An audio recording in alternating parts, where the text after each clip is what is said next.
for Season 8, Episode 16 of The Walking Dead, entitled Wrath. I'm your host, Greg DeMonda. Joining me this evening, Mr. Aaron Newirth. All right, let's get through this. We can talk about Fear the Walking Dead. Okay, all right, I'll do as quick as I possibly can. And I bet that's the first time you've ever said that, right? Out of anybody's mouth, especially Aaron. Mr. Richard Chubtoad Sheldon. Craig, I'd like to be known as Chubstradamus from now on. We can make that change, yeah. Because I called that Eugene right there, I'll tell you what. I'm not going to deny you that, because I didn't know it. Me either. You know what Chubstradamus, no problem. I was going to kill him. I said I'd be happy to be surprised. That's what I said. Mr. Russell Latham. I've done the impossible. What's that? Did you catch up? Did you do it? Caught up on Fear. I have done half the impossible. You don't need to. It's a different show. Don't worry about it. You can just flush those first 3 seasons down the toilet. That's what they want you to do anyway. I'm actually I just finished the 12th episode of season 2. Okay, so still in Mexico somewhere, huh? Yeah. Yes. Gotcha. All right. I'm digging it. Yeah, I'm it's really digging got it. its moments, man. It's got its moments. Mr. Daryl Taylor. Hello. You channeling Rick tonight, big time, aren't you? I'm channeling Rick. I love The Walking Dead. I don't care about no fear, nothing. I like me some Rick speechifying. You can hide, but you can't run, Daryl. That's right. Give me that all day, every day. Put your hands down. Put your hands down. Put your hands down. Put your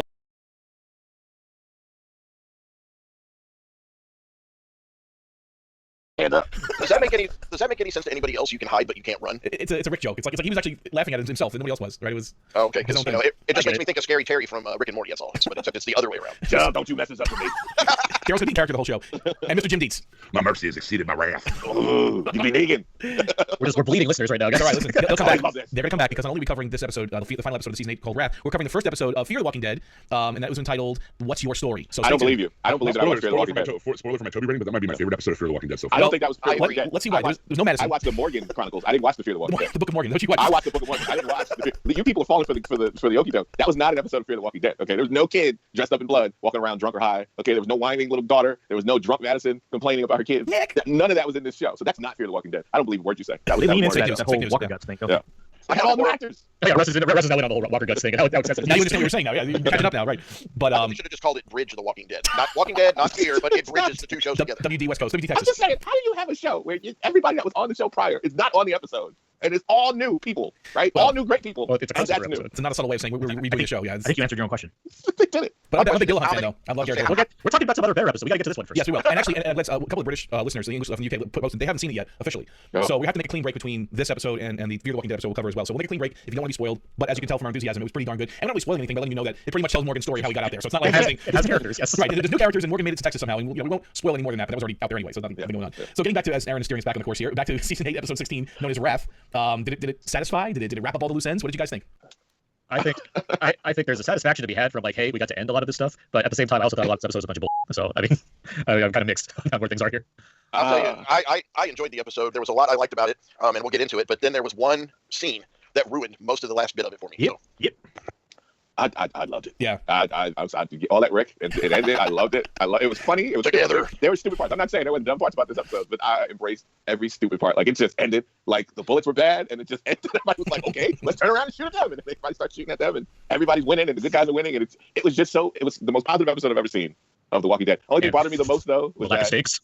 I didn't get one Negan beating anybody with Lucille scene. We haven't seen it in what 16 episodes, 32 episodes now. That It's been 2 seasons. So that was freaking ridiculous. Like I don't know what you get out of not having like any of that kind of Negan scene. He seems so neutered by not having Yeah. any of that. Like This whole episode seemed neutered. Nothing really happened. I feel like there's been a lot. The payoff did not match the build up. I feel like I agree with you. There's been a lot of Oh, build yeah. up and a lot of build up all Yeah. season long, and the Yeah. payoff, I don't, to me anyway, this didn't pay off enough. it was like they were scared to kill anybody off. They were scared of it to do anything. It wasn't even that. I mean, it could have been a much bigger payoff without having to like kill people left, right, and center. It just wasn't for me.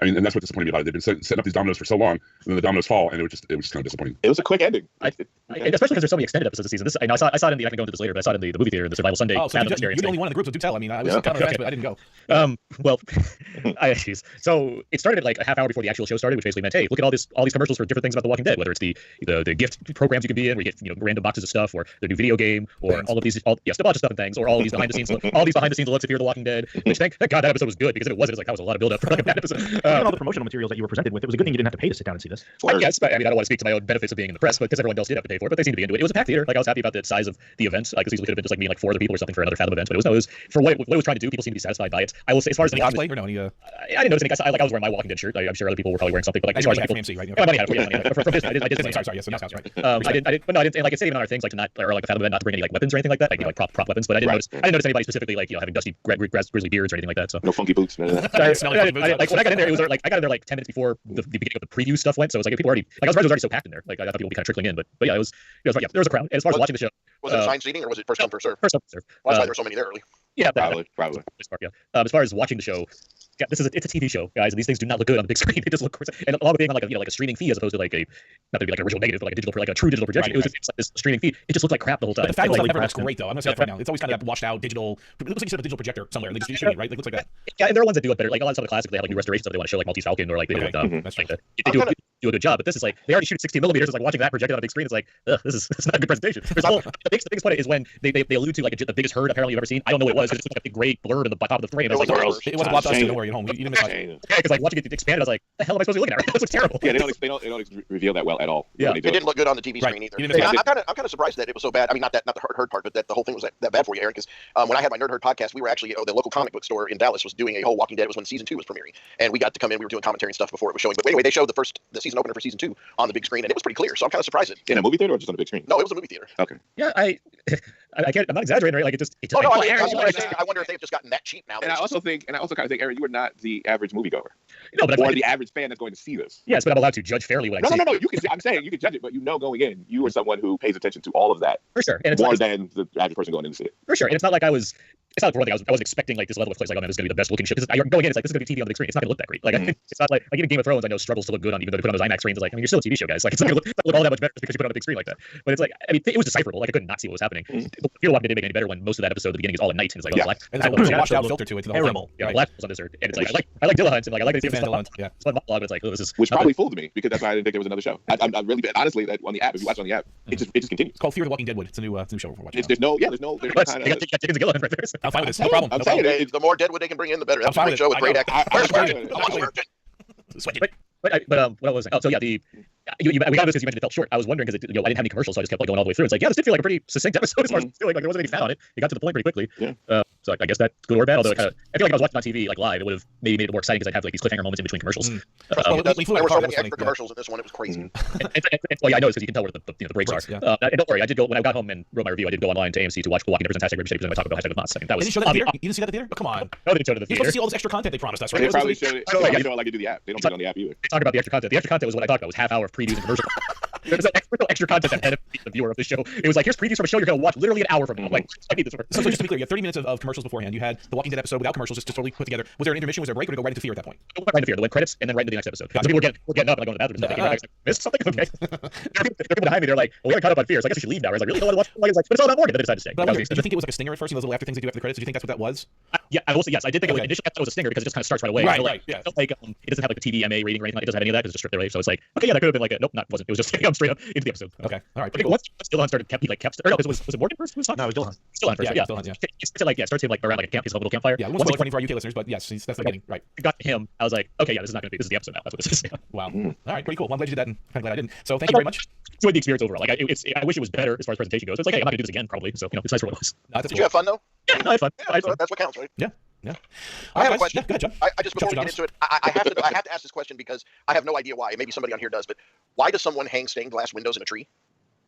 Maybe it was like a just memorial, curious so we could have been buried there under the tree. Maybe it was. Okay, because That's what I've never seen. seen that. Never. It was have two I crosses, heard- right? There was a cross and another cross. I don't know. It was some kind of No, shrine it's or just like it was like a. I don't even know their thing with windows. I think it was just Yeah. two things of stained glass. memorial. Stained Like glass. Oh, I don't know. It just seemed really out of place to me. But I'm glad they were there. could be a southern thing. I don't know. I don't really know what that is. To be honest I with lived in the South for 30 years. I've never seen that. There's something like a spirit catcher or something. I remember that they have. You can make like some kind of decorative thing. Or dream catchers, but those are made out Or of dream catchers or something. Yeah, I mean, that's dream. but I wonder if it was something. It was supposed to be something like that, or maybe, or whatever. I'm looking right at it right now in this image I have, where it's just like one's horizontal, one's vertical, Right, and it's right. kind of hanging in the tree. There's nothing on the ground or anything. So I mean, there's nothing to nitpick. It's just like that's a cool piece of production design. It could reflect any number of things. I'm sure Gimple will get into some audio commentary.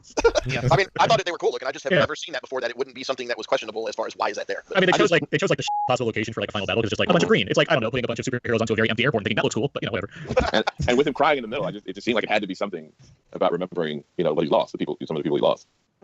Yeah, because stained glass windows tend to use those as a way of like immortalize a number of different ideas or Right, yeah. people. So, Yeah, that's, sure. Yeah. so I can see some symbolic reasoning of having specifically those items there to kind of increase the value of what we're looking at. Like it's a neat image. It's a neat imagery to see Rick just placed between two things like that in the field. Like that's it Yeah, works. I thought it looked neat. I just didn't understand. But You know what it means. This episode was directed by Greg Nicotero. Greg Nicotero directed this one. Written by Scott M. Gimple, Angela Kang, and Matthew the Great. You're out of character, Daryl. You're out of character, man. You didn't even write this whole episode. I broke Daryl, so I win. He won. I'm sorry. Go ahead. That's what you said, Daryl. Okay. No, you're fine. It's fine with me. Oh, okay. Written by Scott M. Gamble, Angela Kang, and Matthew Negretti. The synopsis is by Joe Otterson from Variety.com. I'm sorry, but Brandon Davis didn't come through this week with a synopsis, so we'll have to try this one. Could write anything. Yeah, hey, listen, man. So, yeah, he's emailed. Well, should we check on him? Is he okay? Has he been kidnapped? I think Should we get search parties for him? That's a good point. He's been very Maybe he's consistent. taking some extra time to get his facts all together. Together. That was Russ's best Rick right there. That was good. That was a good one. Studious Rick. Yeah, Studious Rick. The Walking Dead closes out its season with a final showdown between Rick's coalition and Negan's saviors. The episode opens at Hilltop, where Rick and company are preparing for battle. We also get some excellent Ezekiel Jerry banter, which that was pretty cool right there. Yeah, I love Jerry. it was like 4 or 5 lines. What I like about that scene is like we get so many scenes of like characters randomly saying, like this could be the end of everything, or it could be the time we move forward, and it's like they're basically making fun of the idea of these speeches. Like I like it. That's kind of what the answer is. Oh yeah. And he's sharpening his axe like And he has an does axe, back. the double-bladed Yes, axe. he got I back. love Jerry. I I was love really... Sorry, I was just gonna say real quick. If Jerry died in this episode, I was legitimately going to be really upset about it. I thought about Hey, that. if Jerry dies, we riot. We said that a while ago. I just want Ezekiel and Jared to get their own sitcom. Here. Oh. Like Perfect Strangers, right? Like that's Yeah. Hey, you called it. You called it. Oh man. All right, so anyway, we had a little banter, which has been missing from the season. Well, everyone else seems steely and focused. Morgan is starting to crack up, it says here. Okay, well, he is cracking up because he's starting to see things. Again, actually, when the door opens, when he almost attacks these people coming in, Alden and his group of I guess, reform saviors that were coming in to help the Hilltop, he almost takes a few of them out. But then, was it Henry actually stops him? Henry like hits his staff, and Morgan he turns and like thrives to kill whoever did this. And it's Henry. Yeah. Yeah. Morgan's definitely not in a good place right now. He's cracking up. I was We, about to say, Papa. We bounced over the beginning of this with Sadiq, Rick is like Rick seeing Judith that she's crying. Sadiq comes in, he has a bottle of milk, and Sadiq's like, oh, I thought she was awake, and then Rick's like, what? How did it happen? How did it happen? He's turning into Vin Diesel apparently. That's the problem. It's fine though. And he told the story. I don't know. I wasn't sure how Rick took it. I mean, his lack of verbal anything. Just, I mean, the look gave me that he was upset or he was mad at Sadiq, or I couldn't read him. I couldn't tell how was he really reacting to what Sadiq was telling him. He could have just said one little line like, "Yeah, that's my boy," or something like that, and we would have known what he was thinking. But again, they're right. They kept the bottled up. Yeah, he did. He's quiet. But I did like. I mean, I don't know much about Sadiq, but I like him so far as generally what he's been doing on the show, and I like I like how he explains how Carl went. I like that. He explains the whole about like honoring his mother, a person he never knew before. Like I thought that was a good little scene of dialogue. That's my boy. That's what he did. I think it was a flag. Rick suggests, all right, so Rick notices Morgan, after we get outside again, you're right, we missed that first scene. Rick sees that Morgan is cracking up, and he can see it very clearly. He even says, hey, why don't you sit this one out? Why don't you protect the Hilltop here? He tells Rick that the two of them are now worse off than they used to be, because they've lost everything that's good in their lives. We're worse than we were. Worse, he has his way of speaking, right? Okay, so we're worse than we were, Rick. With that, the team sets out. Well, Rick finally listens to him, and he agrees to let him go. And he basically speechifies in his own way. Morgan does that, You saved me. Right. I mean, it's hard to pick apart what he says. It's weird. He has this weird way of speaking, It's not even weird. It's not like he's like Yoda. Like he's not speaking backwards. Like he's a lot of it's it. though. I mean, it's like he speaks in fragments. He speaks in fragments. Right, you repeat certain things like, you saved me. You Right. saved me. Right. I You have do it. to. Right. That you saved me. And it's So- that's all it is. Well, it is, and what gets to me is that Lenny James is good at delivering these lines. The show's like it's going into so many contortions to like make some kind of sense for him to leave at the end. It's like, all Yeah, right, it is I nice will say this contorting, now. I do not. They have not captured this whole thing of Morgan leaving. I don't believe it. It's all bullshit. All his whole journey to leave them. All I feel, it's like I just feel like it's because of the contract. Like they have not convinced me that this character would just leave. Leave the junkyard and just go. Yeah, Right, it doesn't. It just doesn't. They didn't convince me at all. All I'm saying is the actor didn't want to leave the show he was on, and he had to go to this other show. I still remember his face from that interview, man. I still remember that look on his face. that's When he was all sitting there I with see. Hardwick, and you see him with the state capital of Texas behind him or something like that. Well, I'm here now, and I didn't want to leave, but I'm But here as a now. show, but as a show and story, they have not at all, I think, been very convincing with Morgan, his reasons for doing what he's doing. To me, Daryl, I don't know what it is. I don't You know what it it is. Well, we finally got an explanation of what it is. It just was on The Talking Dead instead of The Walking Dead. Well, don't leave us in suspenders. What Yeah, was I'm waiting. Oh, I thought you. Oh no. So I don't watch Talking Dead. According to Lenny James, he says you got Morgan who is seeing these things, but is wise enough to understand that these things are not real because that way he knows what it is. What? Right, he said it like That was his explanation. He said he studied crazy people before, right? And he said Uh-huh. that as an actor, he said he met this one guy that was looking at a chair that was empty, but he says, "You see right there that chair? Jesus, the real Jesus, not the one from the show. You Jesus, said what Clint Eastwood? Jesus is sitting there in that chair, yeah, right, in that chair. Now I know Jesus is not there, but he's Right. there. Like so that was his. He used that to channel this crazy. Okay, person. so I Right. get that, and I even remember we even talked about it where I thought the way he's acting is so genuine. He had to have been studying people that were actually going through Exactly. suffering We said that. schizophrenia. We said it. But that whole what it is thing for real, I didn't get that. I didn't get any of that from any of it. Although Jared was pretty good when he came back again this episode, that was pretty decent actually. Yeah, like taunting him again. Well, anyway, Rick finally agrees to let Morgan go. Despite his mental state, Morgan's able to convince Rick that he needs to go. It's best for him to go, and Rick kind of agrees. So with that, the team sets out. Rick and Michonne exit holding hands. Oh, that was so nice. That was so nice. Come on. No. They're holding hands. And they walk out of It's the sweet. It's sweet. Let me It's go. my girl. It's my girl. Girl. It's my bae. Don't mess with her. She got a sword. At the sanctuary, Negan and his troops are preparing as well. Though Negan takes some time out to insult the now captive Dwight. Eugene helps the preparations by delivering the shipment of bullets he promised to Negan. Also, he gives him like a sample. He gives him a little revolver with some of the bullets that he created to test. This is actually a pretty cool scene. Like That's the moment I knew that Dwight was doing shenanigans. Eugene was saying, I'm sorry, Eugene. Yeah, because he hands him that gun specifically and tells him and wants him to test it. That gun, those bullets. Okay. Yeah, it's like I really need you to believe that we did this right. And I'm like, oh, he's done a switcheroo. I would say it never left my mind watching this whole time thinking, okay, well, if he did do this, then he would have to do something like that. Like it kept, and by the time it gets to like, well, there's no way this group could survive this amount of people shooting at them, so clearly there needs to be a setup here. Like unless the Oceansiders are that amazing, like I don't think anything else is going to be a problem. My question and query about this is why didn't he let on to Rosita and then when they kidnapped him that You know, he didn't say anything to them about that was the plan. Yeah, that was the plan, or that he might. Because have he didn't turn until after. It wasn't until after that. That what Rosita said to him about everybody that's died since you helped the saviors is on to you, and that hit him. It hit him hard, and that's why when he gets back, he seems so visibly pissed, and you think he's ready to help Negan take out Rick, but it's his guilt weighing on him. That's why when he looks to Gabriel and says, "You will follow my whatever instructions to the letter," that look in his eye was like, that's why I knew right then he is going to make the ammunition explode. And Eugene is, I mean, and the father's half blind, so he can't tell that he's doing it wrong or not, right? I guess that would be the assumption. Because he acts like he doesn't know either. So. Well, he was the one that made that first effective one, and I think that kind of prompted the idea that to Eugene. Yeah, but Eugene knows how to do it better. I think, but he didn't know that they were sabotaging the bullets. No, when Eugene comes back. So I mean, him being blind, I mean, that would. Could it just have been that Eugene was actually that incompetent all the time and didn't know how to make the bullets? No, I didn't get that. No, he knew. They implied he knew. You don't show a shot of every single gun blowing up in their hand because he's just that terrible at stuff. Whoops. Oops. Well, remember, he gave Negan the gun with the good bullets. Yeah. Right. He made a point of saying that. Yeah. So, and even if it was incompetence, I mean, some of the bullets would have been fine, some would not, some would whatever. This was every one of them, so he purposely. I think the thing that I mean, because I watched both episodes twice, and I think that I just was so into this Eugene being an asshole, you know, enjoying with evil guys. But yeah, there were points where he did, because even when he recaptured him. Remember when Eugene had the gun on him and he kept saying something about why would you giving up on your faith already or something? Like he was trying to imply you want to be here. Like the thing you wanted is going to happen. You know, like this is going to happen. Like, your faith will be rewarded. He kind of said something about his faith, and I thought that was him hinting to Eugene without telling him. Yeah, Gabriel had something to do with that. You're right. I mean, Gabriel. I'm saying hitting Gabriel without telling him. Yeah. So I guess I mean we criticized heavily, and we rightfully should have. And we should not take it back the kidnapping plot from last week because of how ridiculous and stupid the whole thing was. But it did overall work apparently because Eugene was like, "Oh, I'm a changed man now." I'm a changed man. I threw up my evil, and now I'm good. Yeah, that could have happened just like on a telephone call or something, or radio. Like, they could have shot like Eugene talking to Rosita on a radio, and she could deliver that without having to go through this whole motion of fake kidnapping him. And well, didn't fake kidnapping. They really kidnapped him, but then they lost him, which is ridiculous. I mean, it's Eugene. Or they could have just used Gabriel to say that. Gabriel could have said that too. True, but Rosita gets through to Eugene in a big way. Like, you know, she knows what strings to pull on him. Yeah. He's seeing her at her most primal. So yeah, they do travel all the way together. Is he watching again? Is he watching? He's watching again. So before they leave, Negan asks that Gabriel also come along. Gaby, come on, Gaby, I gotta make a confession. Which is pretty cool. So I love how Negan just wraps all these people from other groups into his group. Like, you know, these are all people that are not the saviors. Oh, come on, I need to make a confession. You're with me, Father. Like, he just, I don't know. He's the guy. Negan's the guy who walks into a room and he acts like he owns everybody in the room. Pretty much. Yeah. That's Negan. So let me see here.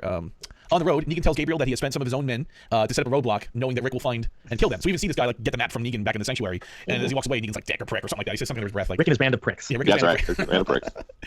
So he said he basically sacrifices a little fake scout team of his to plant more bad intel or bad, like a bad map that will make its way to Rick, so Rick will think that he's in control of the situation when in reality he's not. So he admits this to Father Gabriel as they're driving along. Let's see, give me a fake map. And they were Simon's people, so he doesn't feel too guilty. That's true. Simon's people. He makes a point of saying, yeah, they're Simon's people specifically. Yeah, he was going to care less about them at this point. Let's see here. So in the car, Gabriel do we care?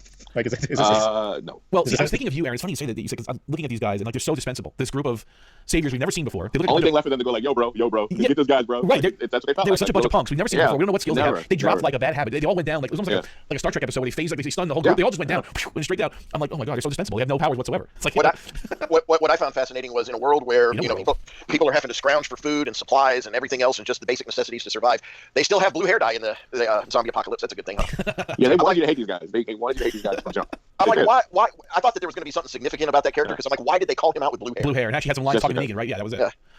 Well, anyway, so this is the funniest part of this episode for me. So basically, Gabriel hears this plan, and he decides at this moment that his best course of action is just bail from the car as it's driving. All right. I think I never laughed this hard at The Walking Dead ever. Just seeing him roll out of that freaking SUV. He was going to do it. It's just like they told him all the information. The car kept moving. I'm like, he's going to jump out the car. I didn't know. You saw it coming? Because he just like Negan is pretty much saying, I got everybody. Like he was basically saying, I have tricked Rick. Like I'm going to have the whole group surrounded. I got him. We're going to take him out. We got all the guns. He doesn't know that he's going to think that he's got me. I got him. So he gave him all this information. So of course Gabriel's going to think I got to warn the group. Like I can't just sit here. Just roll out of the car. He can't see straight. How's he going to go? What's he going to do? I mean, how's he going to find his way through with that rectal vision? I don't understand. The point is that he tried. I mean, this is a man that was introduced to us as being a coward that left people, and now he's the person that jumping out of moving vehicles, 18 style. What is his moment? He has everything against him as far as his hands are bound. He has no like getting out of the world and we're not going to talk about the tremendous trope of the villain giving away his entire plan. That's what I mean. He wasn't doing this twirling his mustache. But wait, Mr. Bond, let me tell you about his plan. Let me tell you everything. It did make a difference. I mean. Yeah, I was live tweeting during the finale, and at that moment I tweeted, I was like, Gabriel pulled a total ladybird, just right out the car. Oh god, he had to, because I even thought, I said, if they're gonna go the route that Gabriel somehow finds his way to warn them that this is gonna happen. Is that the route that they're gonna go? Or he delayed them enough where they couldn't execute their plan. Like they looked at him, and something maybe. What's the woman's name that's with them? Is it Lauren? Laura. Laura. I've tattooed on the neck. Yeah. We'll put a pin in that because I want to get back to her when we get to the end of this episode. Put your hands down. Put your pins down. I know what you're gonna want to talk about there, Eric. I have the same questions. We'll get back there. He runs off into the woods, but can't get far due to his foresight. Eugene catches up with him and threatens to kill him before Negan arrives. Again, he's shaking like a leaf. He hold that gun like it's gonna shake apart. Once again, Negan flirts with the idea. And again, I agree with you guys. The bat is right there in the frame. Lucille is right there. Gonna use it. And he gives a little stomach punch with it. He gives a little gut punch, but no blood. Just a little love tap. He flirts with the idea of killing Gabriel, but again decides not to do it. Load him up. Because there's load him up in the man. So go ahead. Because I was already at this point, I knew that Eugene. I was pretty certain that he'd done something to double cross him. So when he goes up to Father Gabriel and he's insistent like he is, I just kept thinking he's going to think that Gabriel's going to muck up his plans. Like if somebody pulls up a gun and tries to shoot him, and then their hand explodes, then the chick's up. So I didn't know that. I thought a lot of see that. So a lot of the fear in him in Eugene, from my perspective, was because he's like, man, I really can't shoot this guy, and if he pushes too far, he's going to screw up my plans, and then I'm dead. Right. Wow, that makes more sense. That makes more sense. Because it was something how I've never seen Eugene move that fast. He was shaking the police, though. But I mean, he caught him. I mean, like you've never seen Eugene move that fast to catch somebody ever. He had to be the one that got. Yeah, he almost tried to grab him outside the car. He knew he was going to duck out of the car. He says, "No, wait." He does like that. Like he tries to stop him. That's why he's so mad about it. He's like, "Look, you goddamn fool!" I'm like, "This is gonna happen. I'm doing what you want me to do. Goddamn it! Like, just hold on." Like, it almost felt like that's what he was yelling at him when he was telling him about the space thing. You had the space thing. Hold on to it. I think he could have let his father in on the plans though too. He could, right? I mean, he could have. No, you don't want to be whispering. This ain't. Gabriel's been so shaky. I don't. Eugene's very close to the best. Like, he did it the way he let him go once. He let him go right from the Savior's compound with the doctor. Well, that did for him, right? Yeah, that's true. So Rick and his team march onward towards the crest of a hill, where they see what appears to be a giant walker herd. Again, this was a very, as Aaron said, very hard to see on the big screen. It was hard to see on my screen, but off the distance. And even said, Daryl even had a line, you ever seen one that big before? And everyone's like, no. And so it's supposed to be this humongous herd, which I keep thinking about. Remember with the season 6 opener, when they clear out that quarry? Yeah. That was supposed to like 5 million walkers or whatever in that thing. Like, so Rick's never seen a herd that big before, but I guess... That's why it was so badly done. Okay. Because it just didn't emphasize, like it didn't do it well enough or emphasize. If you read the comic, you probably go, oh, I think I know what they're going to do. But if not, you don't get it. Did anybody else notice all the little markers along the way?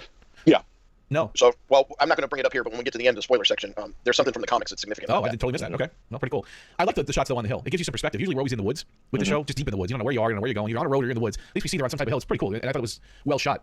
But I guess those herds are getting bigger and bigger. Is that what they're trying to imply here? That, like, the herds will just keep growing exponentially? Is that the mentality of the walkers? Well, if there's no organized thing to knock down. Remember that they did it before, but they don't. They had an elaborate plan to bust up that herd. Yeah, but they don't talk about it much. Like, they did it so long ago. Like, if they had mentioned something about, like, throughout the season, if that there were some words about, because we have stopped doing this, like these herds have got to be growing. So herds can be created, herds can be herded together. Yeah. And again, saving for the spoiler section, but there's, I think, a reason behind this. Oh, okay. All right. Well, obviously, that's pretty cool. All right. Yeah. Well, let's see here. Let's see. Rick and his team march onward. They see John Herkel and Negan. Wait. Do we get to Jesus? No. I think he glossed over Jesus in the stick. Yeah, exactly. As they're walking, right? Please go right ahead. Jump in. Jesus. This little side of Morgan. Yeah. Morgan hasn't talked to Jesus. Jesus, we haven't seen in like half a season. At least. He grew up here for nothing. Yeah. He gives Morgan this Morgan's he's out of it, and Jesus is like, well, I guess it's my time to be on the show again. So he gives him like a whole pep talk, and he says like, well, you're in a real conundrum here about whether to kill or not kill, and as if the biggest revelation ever could have occurred to Jesus. He's like, hey, Morgan has a stick that has 2 different kinds of ends on it. One's the stabby end. That's for Johnny Store. One's the stabby end, and the other is just a blunt end. What if I told him he could use one side to kill people, the walkers, and the other side to just not kill people? And he imparts this wisdom on Morgan. Morgan, looks at his staff. He's like, huh, that is a thing I could do to help myself. Which makes Jesus' actions later in the episode totally crazy after he has this don't kill people thing. But anyway. Jesus' whole character is, hey, we don't need violence necessarily. I'm pretty good at it, but we can talk things out. That's Jesus' whole thing in this whole show. Yeah, we don't need to kill, though. You are your brother's keeper. Okay, this is what we're talking about, right? So even goes to the deadliest character on the show. It's like, hey, you don't have to kill anybody. No reason. But it comes off so badly. It comes off so badly to me. And then what did Carol say? I was starting to like that guy. Yeah, she was saying, I like this guy. Yeah. Which I don't think Carol would have said. I think Carol would have said, sometimes I do that asshole. It's the kind of thing where you look at certain actors, you're like, yeah, you don't need to match them up. It just didn't come off. It just did not come off well. I like Tom Payne well enough on the show, but like he's had a number of these moments throughout the season where it's like, why is this happening right now? Why would he there's cool to kill people on the show? This is like the most efficient group of killers that we've seen, and Jesus has to pop every now and then. He's like, I don't know, guys, maybe we shouldn't do that. And then yes, like Richard, you're alluding to, we'll get to it all gets thrown out the window apparently at the end of this episode. Right. Let's talk. That's the point I was going to make. He like goes on about the whole thing about sticking. Hey, you can use this side for the dead people, this side for the living, and you wouldn't have to kill anybody else. Like you said, like you're saying at the end of the episode, just like whatever. Yeah, exactly. Let's talk more kung fu, more Krav Maga. That's what I want to see from him. Anyway, as they come to a clearing after Jesus' little talk with Morgan, they hear Negan's trademark whistle. And the Savior boss announcing himself via some kind of loudspeaker system they got set up, which was pretty cool. Because we had a bunch of radios with a bunch of bullhorns, and it created you couldn't tell where he was coming from. He was being projected. His voice was being, you didn't know where exactly he was coming from. I guess they had a bunch of walkie-talkies since he destroyed that one needlessly last week because he had just these. Oh, they had a wholesale big stack of us sitting around. Can we talk about Can we talk about Rick's plan for a second here? Because he has Dwight's info and he has updated info. Updated counter intel. They're all fake intelligence, right? Yeah. And so he has some map, and the logic is, well, Negan's here, so we should charge this area and just assume that it's all going to happen. These guys, I just mentioned these guys are like the most efficient. Remember that satellite mission where like it was sex, right? It was Call of Duty Rick's warfare going on. And now this week he has him, Michonne, Daryl, Ezekiel, like all the Carol, every single one of the alpha team, like the best possible people in his whole squad. They're all out here. Yeah. Like who's back? Tara and pregnant. I think that's it. Those are the 2 that are like back at home. He has every single like the best, and their plan is let's walk into this giant open field where anyone can get us from any possible side and just go for it. Just make it all happen. It's just dumb. It's just what I didn't understand is when they found the second map, Rick said, "Oh, now we know it's a trap." Yeah. So what that meant was the team that they just took down was the trap, but in reality that was a fake trap. No, right. The map that the blue-haired guy had was further false intelligence and it was making it made it seem as the plan that was given to him by Gregory. Because they didn't believe Gregory's plan. They figured Gregory's plan had to be bullshit, right? But they figured they couldn't necessarily trust it. They were going in because Dwight's supposed to. Because they're saying it. They even Daryl said what he said. He said not Daryl.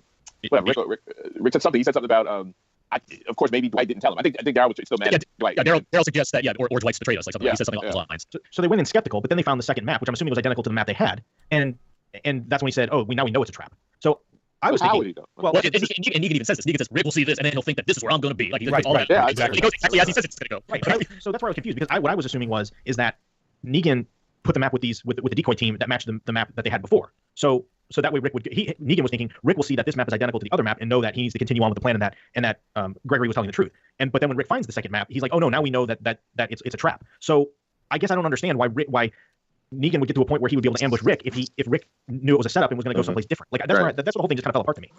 It's all handled pretty hastily because it's a lot of people telling you this is what's going to happen, and then it happens. And the problem I have is that it all goes basically to plan. The only thing that doesn't happen right is that Eugene's plan messes everybody up. So they did this before too. They did this before where they were saying all this, like they talked out all these plans and on both sides, and none of it mattered. That was the season, right? Rick they were just running around. It just felt like they were just running around in circles, going at each other, but none of it mattered. So is the thinking that the map that Rick found on the decoy group was different than the one that they found from Gregory? And then Rick goes, oh, this was a trap. Now we have the real map. Now we'll be able to ambush Negan, and Negan planted that map, knowing that the discrepancy would cause Rick to... Yes. So, right. And then either way, Negan masterminded it to a point where he got Rick exactly where he wanted him at that field. So either way, it just matters. Yes, it was.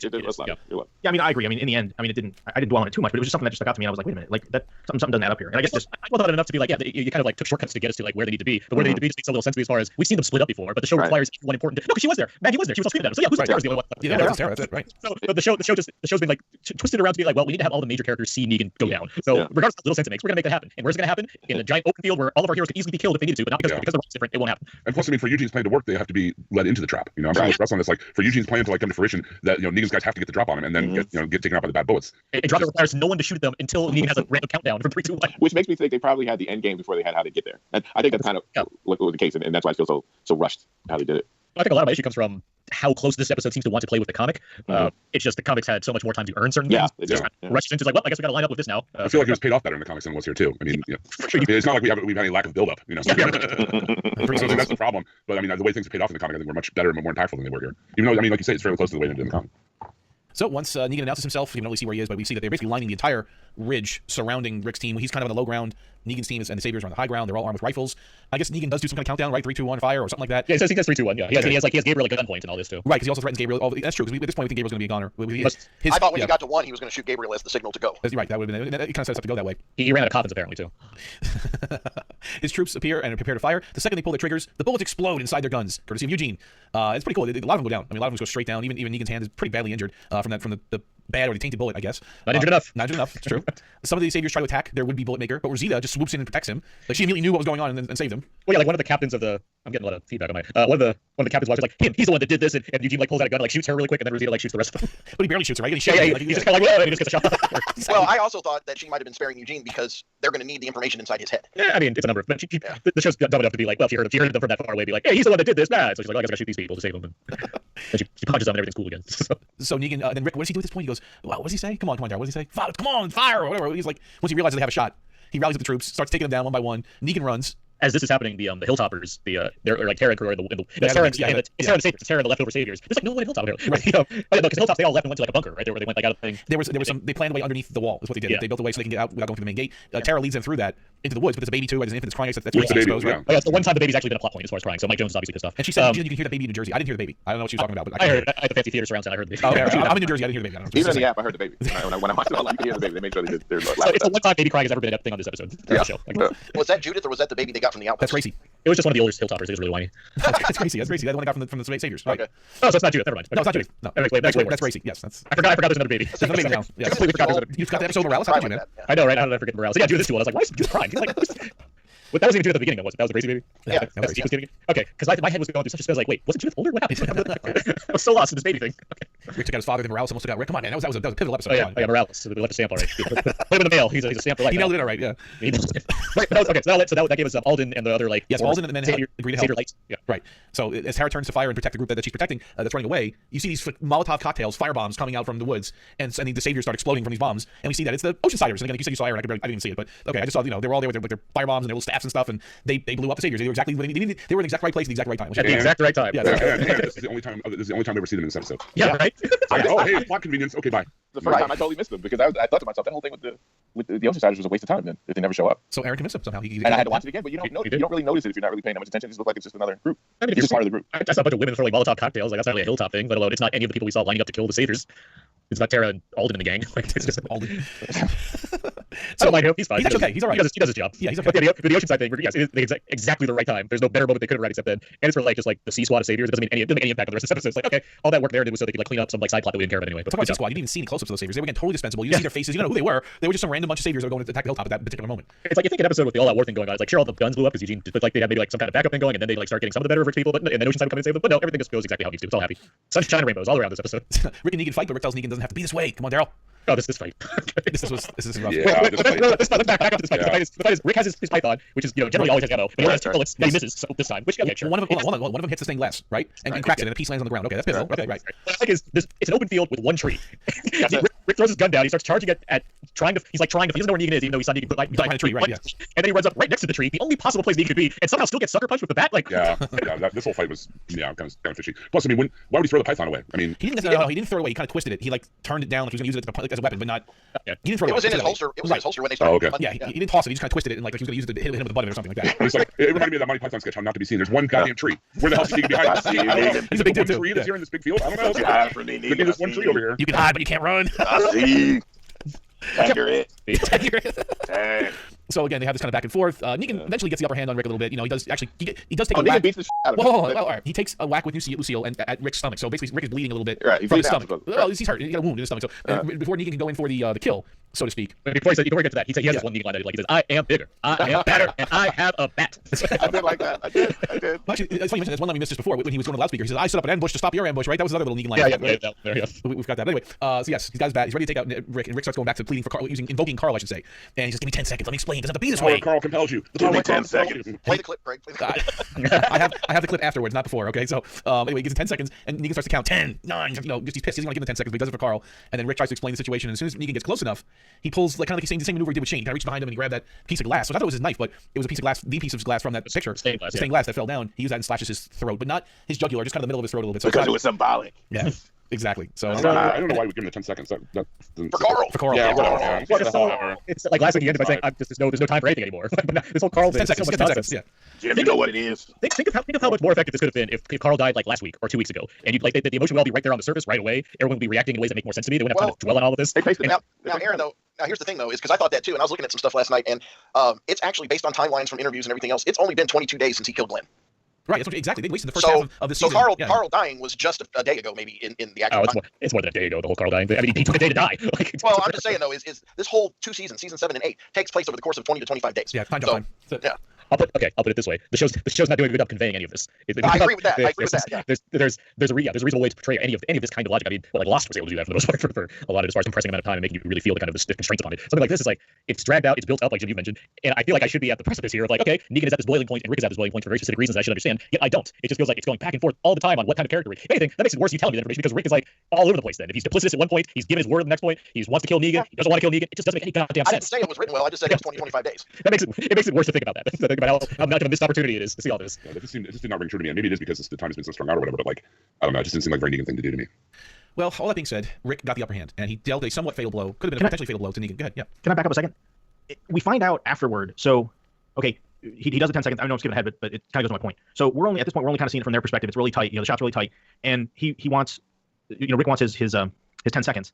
And Negan's gonna give it to him, and then after he slashes his throat, we turn around and we find out they're all standing like right there. Both groups, like the Saviors and the right.